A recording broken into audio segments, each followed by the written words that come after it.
Hello welcome back to my YouTube channel. ಎಲ್ಲರೂ ಹೇಗಿದ್ದೀರಾ? I hope ಚೆನ್ನಾಗಿದ್ದೀರಾ ಅಂತ ಅನ್ಕೋತೀನಿ. ಇವತ್ತಿನ ರೆಸಿಪಿ ಬಂದು ಮಾವಿನಕಾಯಿ ಚಿತ್ರಾನ್ನ ಮಾಡಿ ತೋರಿಸೋಣ ಅಂತ. ಬನ್ನಿ ಇವಾಗ ಏನೇನು ಬೇಕು ಅಂತ ಹೇಳಿ ನೋಡೋಣ. ಮೊದಲಿಗೆ ನಾನು ಈರುಳ್ಳಿನ ಉದ್ದುದ್ದಾಗಿ ಹಚ್ಕೊಂಡಿದ್ದೀನಿ. ಮತ್ತು ಮೇಯ್ನ್ ಇಂಪಾರ್ಟೆಂಟು ಮಾವಿನಕಾಯಿ ಅಲ್ವಾ, ಮಾವಿನಕಾಯಿನ ತುರಿದಿಟ್ಕೊಂಡಿದ್ದೀನಿ. ಮತ್ತು ಹಸಿರುಮೆಣಸಿನ್ಕಾಯಿ, ತೆಂಗಿನಕಾಯಿ ತುರಿ, ಮತ್ತು ಸ್ವಲ್ಪ ಕೊತ್ತಂಬರಿ ಸೊಪ್ಪು, ಹಾಗೆ ಕಡಲೆಬೇಳೆ, ಕಡಲೆ ಬೀಜ, ಮತ್ತು ಉದ್ದಿನಬೇಳೆ, ರುಚಿಗೆ ತಕ್ಕಷ್ಟು ಉಪ್ಪು, ಹಾಗೆ ಅರಿಶಿನ.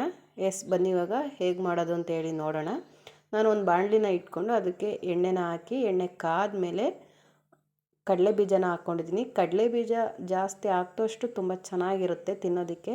ಸೊ ನಿಮಗೆ ಎಷ್ಟು ಬೇಕೋ ಅಷ್ಟು ನೋಡಿ ಹಾಕ್ಕೊಳ್ಳಿ. ಮತ್ತು ಕಡಲೆಬೇಳೆನ ಹಾಕ್ಕೊಂಡಿದ್ದೀನಿ. ಅದಾದಮೇಲೆ ಉದ್ದಿನಬೇಳೆ ಹಾಕ್ಕೊಂಡಿದ್ದೀನಿ. ಒಂದು ಸಲ ಫ್ರೈ ಮಾಡ್ಕೊಳ್ಳಿ.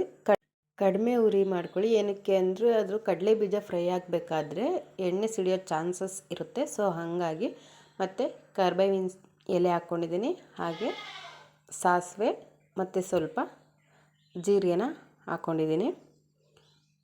ಮತ್ತು ಮಾವಿನಕಾಯಿ ಸೀಸನ್ ಅಲ್ವಾ, ಸೊ ಮಾವಿನಕಾಯಿ ಇಷ್ಟಪಡೋರು ಈ ಥರ ಚಿತ್ರಾನ್ನ ಮಾಡಿಕೊಂಡು ತಿನ್ಬೋದು.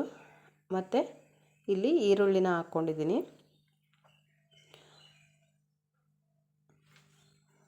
ಮತ್ತು ಹಾಗೆ ಯಾರೆಲ್ಲ ಹಂಗೆ ವಿಡಿಯೋ ಸುಮ್ಮನೆ ಹಾಗೆ ನೋಡ್ತಾಯಿದ್ದೆ, ದಯವಿಟ್ಟು ಪ್ಲೀಸ್ ಸಬ್ಸ್ಕ್ರೈಬ್ ಮಾಡಿಕೊಂಡು ವಿಡಿಯೋನ ನೋಡಿ. ಮತ್ತು ಇಲ್ಲಿ ಹಸಿರುಮೆಣಸಿನ್ಕಾಯಿನ ಹಾಕ್ಕೊಂಡಿದ್ದೀನಿ. ಚಿಕ್ಕದಾಗಿ ಬರುತ್ತೆ ಅಲ್ವಾ ಮೆಣಸಿನ್ಕಾಯಿ, ಅದನ್ನು ಹಾಕ್ಕೊಂಡ್ರೆ ಖಾರ ಚೆನ್ನಾಗಿ ಬರುತ್ತೆ. ಖಾರ ಇಷ್ಟಪಡಲ್ಲ ಅನ್ನೋರು ಸ್ವಲ್ಪ ನೋಡಿ ಹಾಕ್ಕೊಳ್ಳಿ. ಮತ್ತು ಹಾಗೆ ಇಲ್ಲಿ ನಾನು ಈರುಳ್ಳಿ ಬೇಗ ಸಾಫ್ಟ್ ಆಗಬೇಕು ಅಂತ ಅಂದರೆ ಸ್ವಲ್ಪ ಉಪ್ಪನ್ನು ಆ್ಯಡ್ ಮಾಡ್ಕೊಳ್ಳಿ, ಬೇಗ ಚೆನ್ನಾಗಿ ಸಾಫ್ಟ್ ಆಗುತ್ತೆ. ಮತ್ತು ಸ್ವಲ್ಪನ ಅರಿಶಿನ ಆ್ಯಡ್ ಮಾಡ್ಕೊಳ್ಳಿ. ಹಾಗೆ ಮಾವಿನಕಾಯಿ ತುರಿನ ಹಾಕ್ಕೊಂಡು ಮಿಕ್ಸ್ ಮಾಡ್ಕೊಳ್ಳಿ. ನಿಂಬೆಹಣ್ಣು ನಿಮಗೆ ಬೇಕು ಅಂದರೆ ಬಳಸ್ಕೋಬೋದು, ಅವಶ್ಯಕತೆ ಇಲ್ಲ ಅನ್ಕೋತೀನಿ. ಏನಕ್ಕೆ ಅಂದರೆ ಮಾವಿನಕಾಯಲ್ಲೇ ಆಲ್ರೆಡಿ ಹುಳಿ ಇರುತ್ತೆ ಅಲ್ವಾ, ಸೊ ಹಂಗಾಗಿ ನಿಂಬೆಹಣ್ಣು ಅವಶ್ಯಕತೆ ಇಲ್ಲ ಅಂತ ಅನ್ಕೋತೀನಿ. ಮತ್ತು ಇಲ್ಲಿ ಕಾಯಿ ತುರಿನ ಹಾಕ್ಕೊಂಡಿದ್ದೀನಿ. ಕಾಯಿ ತುರಿ ಹಾಕ್ಕೊಂಡು ಒಂದು ಸ್ವಲ್ಪ ಚೆನ್ನಾಗಿ ಮಿಕ್ಸ್ ಮಾಡ್ಕೊಳ್ಳಿ.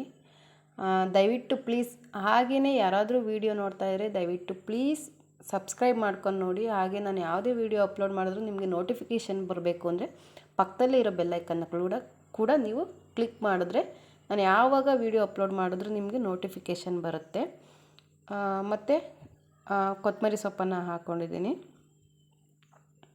ಕೊತ್ತಂಬರಿ ಸೊಪ್ಪು ಹಾಕ್ಕೊಂಡ್ರೆ ಒಂದು ಫೈನಲ್ ಟಚ್ ಅಂತ ಅನಿಸುತ್ತೆ ಅಲ್ವಾ.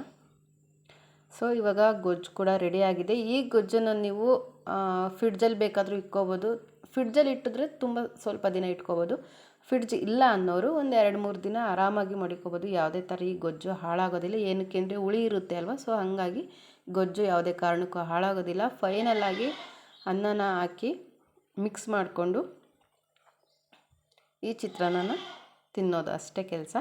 ಮತ್ತು ವಿಡಿಯೋ ಹೆಂಗೆ ಅನ್ನಿಸ್ತು ಅಂತ ಕಮೆಂಟ್ ಮಾಡಿ. ಈ ವಿಡಿಯೋ ಇಲ್ಲಿಗೆ ಎಂಡ್ ಮಾಡ್ತೀನಿ.